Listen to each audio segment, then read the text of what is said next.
You know, in light of all of this recent news about the drought and the resulting famine in Somalia and other East African countries, we thought it would be really great to let you guys know what some of the Hunger Games fan sites are doing to help and how you can help.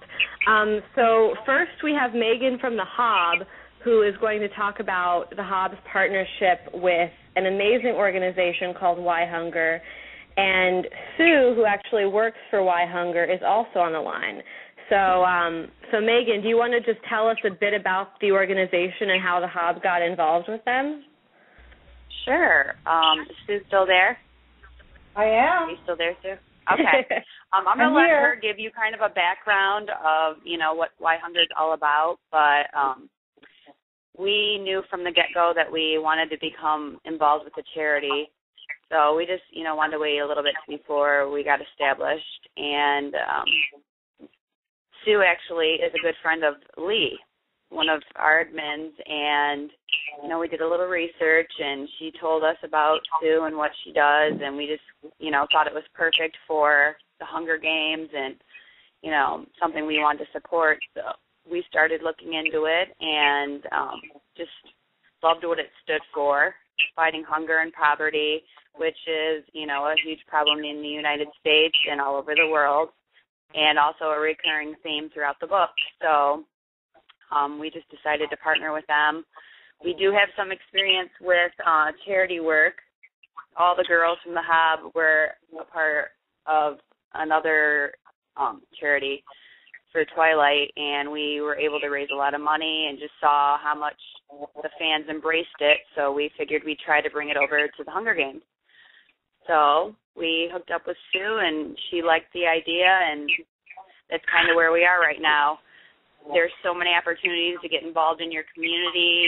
It's based out of New York City, but if you go to their site, you can fill out a form to find out more information about things in your area. There's a number you can call to find out what you can do in your community, to volunteer, to donate. So that's where we are right now, and a bunch of us from the Hob are looking into volunteering in our communities. So we're really excited about it, and we'd love for, everyone else to kind of join us and embrace it as well.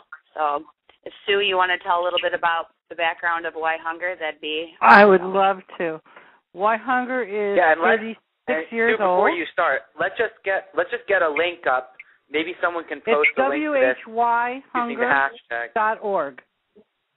WhyHunger.org. Okay. Great. Okay, thank you. Sorry. Okay. Now go ahead. And if you all are looking at the website right now, look at it carefully, because in about a month it's going to change. We're in the process of overhauling our whole look.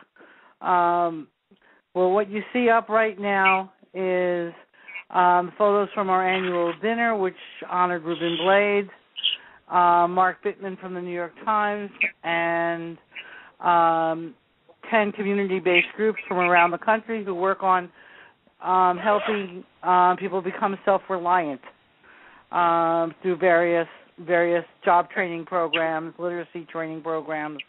The one we profiled most at our dinner this year was a group that was founded by Cesar Chavez, and then based in Bellingham, Washington. They're an extraordinary farm labor and empowerment group working with young people and with farmers in the fields. We are also, to give you a little bit more background about us, I'm going to read you our mission statement. It's really pretty straightforward. WhyHunger is a leader in building the movement to end hunger and poverty by connecting people to nutritious, affordable food, and by supporting grassroots solutions that inspire self-reliance and community empowerment. And we do that with several programs.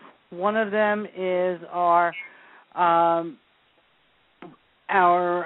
international focus group, and we work all around the world on food security issues. We're an NGO. at the UN. On the domestic front, we work with our Grassroots Action Network, which works with 8,500 community-based groups around the country. Through our Global Action Network, we also work with an international focus based on children.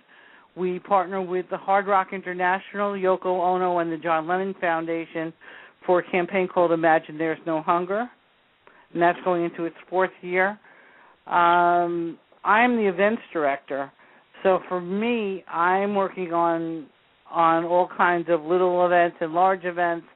And so when Lee approached me about this, I had not read the books. I'm now in the 2nd book, and other staff members are reading the 1st volume. So we're all on a learning curve and very excited for this partnership. That's fantastic. Does anybody have any questions? To make so much sense. Yeah, I think it's really an amazing find. I guess credit to the Hob, to Lee and Megan and Amanda, that you made this association, because it goes so well together with hunger and obviously the Hunger Games. But food is such a premium in District 12, and obviously in Africa right now, and other parts of the world. And in the United States. Right, and in the United States, and I think that a lot of people don't even know that it's an issue in our own country. And I think it's amazing that you're... especially more and more people are people who have never been out of work before suddenly finding themselves not only out of work, but out of all of the benefits that they had paid in for, and they're suddenly in panic situations. One of the things that WhyHunger does is we run a national hunger hotline, which not only gets people to emergency food, but helps them to find government services that get them as close to a human voice and compassion and some action that they can take to make sure that they're getting the best of whatever benefits are there. So if our listeners right now, are suddenly feeling inspired to do something, how would you suggest they get involved? Well, we like the phrase "do something." By the way, the Hob actually recorded a little video that's on our YouTube channel in honor of Harry Chapin, who is one of our co-founders. Harry Chapin was a musician who passed away in 1981. And his the thing he was known for was saying 2 things. One was, when in doubt, do something. And the other was, hunger is an obscenity, and hunger in America is the ultimate obscenity. I think he would be mortified that it's gotten worse in this country, and really proud of what we do. For people who want to do something, there's several things you can do. First thing is to learn about the issue. And if you go on our website, you can see that we'll take you through a whole variety of ways you can learn, including our Food Security Action Network, which you can just type in a state, you can type in a city, and you can learn about the groups that are in your area.